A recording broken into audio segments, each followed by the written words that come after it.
نبی پاک صلی اللہ علیہ وسلم بعض اوقات شریعت کی حدود کے اندر رہ کر مذاق فرماتے تھے۔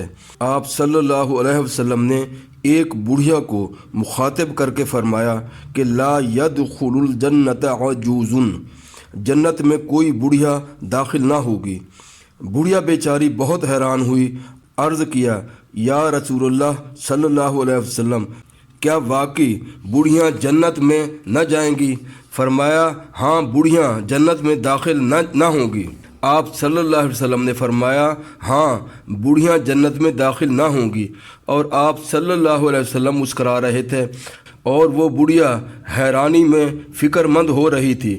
آخر جب اس کی حیرانی پریشانی کی حدود میں آنے لگی تو فرمایا کیا تو نے قرآن شریف میں نہیں پڑھا انا انشأناہن انشاء فجعلناہن ابکارا، ہم نے ان عورتوں کو خاص طور پر بنایا ہے اور ہم نے ایسا بنایا ہے کہ وہ کنواریاں ہیں، یعنی جنت میں داخل ہوتے وقت وہ بڑھیاں نہیں رہیں گی بلکہ انہیں نوجوان بنا دیا جائے گا۔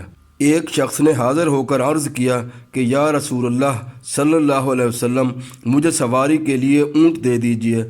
آپ صلی اللہ علیہ وسلم نے فرمایا کہ میں تجھے اونٹنی کے بچے پر سوار کراؤں گا۔ اس نے حیرانی کے لہجے میں عرض کیا یا رسول اللہ صلی اللہ علیہ وسلم، بھلا اونٹنی کا بچہ میرا بوجھ کیسے اٹھائے گا؟ بس یا رسول اللہ صلی اللہ علیہ وسلم، مجھے اونٹ ہی عنایت فرما دیں، یہ بچہ آپ چھوڑ دیں۔ جب زیادہ حیران ہونے لگا تب آپ صلی اللہ علیہ وسلم نے اسے سمجھایا کہ خدا کے بندے، اونٹ بھی تو اونٹنی کا بچہ ہی ہوتا ہے۔ تب وہ خوش ہو کر مطمئن ہوا۔ ایک انصاری عورت نبی پاک صلی اللہ علیہ وسلم کی خدمت میں حاضر تھی۔ آپ صلی اللہ علیہ وسلم نے اس سے فرمایا کہ جلدی سے اپنے خاوند کے پاس جاؤ اور اس کی آنکھوں میں سفیدی ہے۔ وہ ایک دم گھبرائی ہوئی خاوند کے پاس پہنچی۔ جب وہ گھبرائی ہوئی اپنے خاوند کے پاس پہنچی تو اس کے خاوند نے کہا کہ تجھے کس مصیبت نے گھیرا ہوا ہے کہ تو دوڑتی ہوئی آ رہی ہے؟ اس نے کہا مجھے ابھی نبی کریم صلی اللہ علیہ وسلم نے خبر دی ہے کہ تمہاری آنکھوں میں سفیدی ہے۔ اس نے کہا ٹھیک ہے، مگر سیاہی بھی تو ہے۔